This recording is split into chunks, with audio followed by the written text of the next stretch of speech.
नमस्कार। आज हम 1971 के उन कुछ शुरुआती बहुत अहम हफ्तों पर बात करेंगे। बिल्कुल वो हफ्ते जिन्होंने दरअसल बांग्लादेश बनने की जमीन तैयार की। बिल्कुल हमारे पास कुछ रिपोर्ट्स हैं, कुछ किताबों के अंश भी हैं जो उस वक्त की तेजी से बदलती सिचुएशन को समझने में मदद करते हैं। हाँ, देखेंगे कि कैसे बातचीत शुरू हुई लेकिन फिर एकदम से पटरी से उतर गई और हालात जंग की तरफ मुड़ गए। सही। तो मकसद यही है कि उन घटनाओं को परत दर परत समझें जिन्होंने दक्षिण एशिया का पूरा नक्शा ही बदल दिया। तो चलिए शुरू करते हैं। कहानी मार्च 1971 के बीच की है। राष्ट्रपति याया खान ढाका पहुंचते हैं। हाँ, और शेख मुजीब उनसे मिलने आते हैं, लेकिन एक सफेद गाड़ी में जिस पर काला झंडा लगा था। ओह, मतलब विरोध साफ दिख रहा था। बिल्कुल। और बातचीत की जगह भी बड़ी अजीब थी। एक किताब है वॉर एंड सेसेशन, उसमें लिखा है कि मुजीब चाहते थे बात एकदम अकेले में हो, कोई और ना हो। अच्छा, तो याया खान ने पता है क्या किया? गवर्नमेंट हाउस के बाथरूम में 2 कुर्सियां लगवा दी। बाथरूम में? सीरियसली? हाँ, वहीं पर 2.5 घंटे बात चली। कमाल है। और बाद में जब जुल्फिकार अली भुट्टो भी शामिल हुए ना, तो माहौल और बिगड़ गया। हाँ, कहते हैं याहिया खान को बीच बचाव करना पड़ा। मजाक में ये भी कहा कि भाई ये तो नए शादीशुदा जोड़े जैसे लड़ रहे हैं। तो क्या इस अजीब माहौल से कुछ नरमी आई या तनाव बना रहा? नहीं, तनाव तो बना ही रहा। हाँ, एक पॉइंट पे लगा हाँ। कि शायद कोई समझौता हो जाएगा, कोई बीच का रास्ता निकलेगा। लेकिन फिर आ गया 23 मार्च। पाकिस्तान में तो ये लाहौर प्रस्ताव दिवस होता है, हाँ, पर पूर्वी पाकिस्तान में अवामी लीग ने इसे विरोध दिवस की तरह मनाया। हाँ। पूरे ढाका में बांग्लादेश के नए झंडे फहरा दिए गए। ओह, यहाँ तक कि ढाका टीवी ने पाकिस्तान का राष्ट्रगान तक बजाने से मना कर दिया। ये तो मतलब सीधा टकराव हो गया। हाँ, बिल्कुल। और यहीं से पाकिस्तानी फौज के लिए अवामी लीग मतलब पूरी तरह अलगाववादी, बात खत्म। अच्छा, 25 मार्च की शाम याया खान चुपचाप ढाका से निकल गए और ऑपरेशन सर्च लाइट का ऑर्डर दे दिया गया। Operation Searchlight? इसका मकसद सिर्फ अवामी लीग नेताओं को पकड़ना नहीं था, बल्कि जो बंगाली रेजिमेंट्स थीं उनसे हथियार छीनना भी था। और उसी रात शेख मुजीब को उनके घर से गिरफ्तार कर लिया गया। एक खास हिदायत थी कि जिंदा पकड़ा जाए। जिंदा क्यों?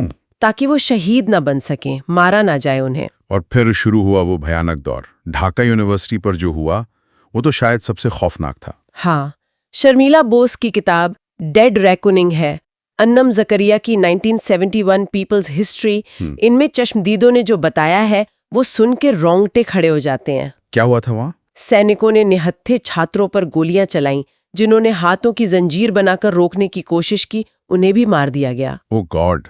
और जो बच गए उनसे अपने ही दोस्तों, अपने ही साथियों की लाशें उठवाई गईं, उन्हें दफनाने पर मजबूर किया गया। ये बहुत ही भयानक था। इसी दौरान ढाका में अमेरिकी कॉन्सल जनरल भी थे, आर्चर ब्लड। हाँ, आर्चर ब्लड। उन्होंने जो देखा उसे उन्होंने सेलेक्टिव जिनोसाइड कहा, मतलब चुन चुन कर नरसंहार, और फौरन वॉशिंगटन रिपोर्ट भेजी। तो अमेरिका ने कुछ किया? नहीं। गैरी बेस की किताब द ब्लड टेलीग्राम बताती है कि किसिंजर और निक्सन प्रशासन पाकिस्तान से रिश्ते खराब नहीं करना चाहते थे। अच्छा। उन्होंने ब्लड की रिपोर्ट को नजरअंदाज कर दिया। किसिंजर ने तो उन्हें कमजोर दिमाग वाला तक कह दिया और बाद में उनका तबादला भी हो गया। मतलब जमीनी हकीकत कुछ और बड़ी ताकतों के खेल कुछ और। बिल्कुल। ब्लड और उनके करीब 20 साथियों ने तो अमेरिकी पॉलिसी के खिलाफ एक असहमति नोट भी लिखा था, पर उसका कोई असर नहीं हुआ। तो फिर दुनिया तक ये खबरें कैसे पहुंची? मुश्किल हुआ होगा। बहुत मुश्किल। विदेशी पत्रकारों को तो देश छोड़ने को कह दिया गया, कैमरे वगैरह छीन लिए गए। लेकिन कुछ लोग जैसे डेली टेलीग्राफ के साइमन ड्रिंग वो छिप गए। होटल की छत से फिर शहर में घूमकर नोट्स बनाए, मोज़ों में छुपाए और किसी तरह बाहर लाए।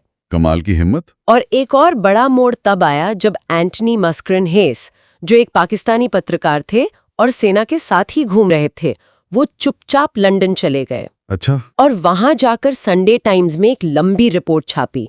हेडिंग थी जेनोसाइड। कहते हैं इस रिपोर्ट ने इंदिरा गांधी पर बहुत गहरा असर डाला था। और भारत पर तो सीधा असर पड़ रहा था, शरणार्थियों का। हाँ, वो तो था ही।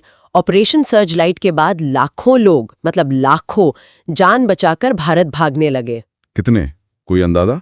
कुछ ही हफ्तों में ये संख्या लाखों में पहुंच गई थी और दिसंबर आते आते कहते हैं 1 करोड़ पार कर गई थी। 1 करोड़? हाँ, पश्चिम बंगाल, त्रिपुरा, इन राज्यों पर तो जबरदस्त बोझ आ गया था। जाहिर है। और इसी माहौल में ए सुब्रमण्यम जैसे कुछ भारतीय रणनीतिकारों ने इसे एक मौके की तरह भी देखा कि पाकिस्तान को कमजोर किया जाए और भारत को रीजन की बड़ी शक्ति बनाया जाए। तो भारत ने फिर एक्शन लिया। हाँ, जल्द ही भारत ने मुक्ति वाहिनी को ट्रेनिंग और हथियार देना शुरू कर दिया। पर एक और दिलचस्प बात है। क्या? जो मिजो विद्रोही भारत के खिलाफ लड़ रहे थे ना, वो उस वक्त पूर्वी पाकिस्तान में थे। उन्होंने इस लड़ाई में पाकिस्तानी फौज का साथ दिया। अच्छा, ये भी हुआ? हाँ। उस मुश्किल वक्त में कहते हैं कला ने भी एक भूमिका निभाई। रविशंकर और जॉर्ज हैरिसन का कॉन्सर्ट। हाँ, वो बहुत अहम था। रविशंकर बहुत दुखी थे हालात से। उन्होंने अपने दोस्त बीटल्स के जॉर्ज हैरिसन से बात की और दोनों ने मिलकर न्यूयॉर्क के मैडिसन स्क्वायर गार्डन में कॉन्सर्ट फॉर बांग्लादेश किया। बॉब डिलन जैसे बड़े नाम भी आए। उससे क्या हुआ? उससे पश्चिमी देशों में बहुत जागरूकता बढ़ी। लोगों को पता चला कि हो क्या रहा है और यूनिसेफ के जरिए शरणार्थियों के लिए काफी पैसा भी जमा हुआ।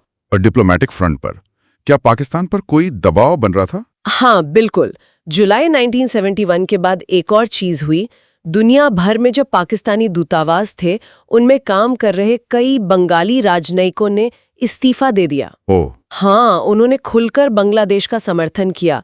America, Britain, Argentina, Nigeria, Baghdad में तो पाकिस्तानी राजदूत ने दूतावास का पैसा लिया और लंदन जाकर बांग्लादेश आंदोलन से जुड़ गए। यानी पाकिस्तान के लिए कूटनीतिक तौर पर भी बड़ा झटका था ये। बहुत बड़ा। अंतर्राष्ट्रीय दबाव बढ़ता जा रहा था। तो हमने देखा कि कैसे कुछ ही हफ्तों में वो बातचीत पूरी तरह फेल हो गई। फिर फौजी कार्रवाई, भयानक हिंसा, लाखों लोग बेघर। एक तरफ भुट्टो कराची लौट कर कह रहे थे, खुदा का शुक्र है पाकिस्तान बच गया।